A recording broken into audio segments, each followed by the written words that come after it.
ที่ก็รู้เจ้าชู้ไม่สาบซ่าที่รักแต่แก้วตาแก้ววางกระจกเลยที่รักกันสุดเฉลยเคยเสียจนเบื่อฟังเรามาลืมความหลังรักกันดังเก่ามา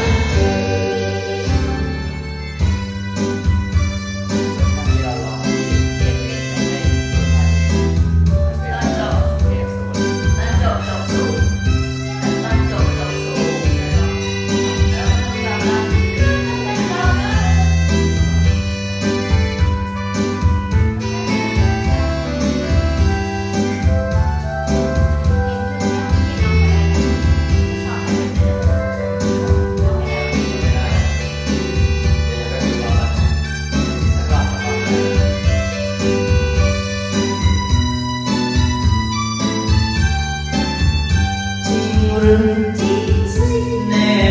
อ๋อแน่สิอย่าอย่าว่านั้นไม่รู้ว่าสิปวดดีจะปวดดีทันทีไปจะไปได้หรือนี่ก็อย่ามาไล่เขาอีกขึ้นไปดูเสียไม่กลับมาเจ้ารักที่ก็รู้เจ้าชู้ไม่สาบซ่าที่รักแต่แก้วตาอย่าวางกระจกเลยที่รักกันสุดเฉลยเคยเสียจนเบื่อฟังเรามาลืมความหลังรักกันดังเก่านะเธอ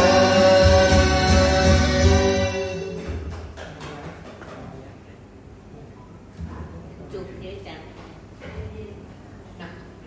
ลองดูไม่ได้ลองนานเองลองดูเข้าใจอันนี้แหละ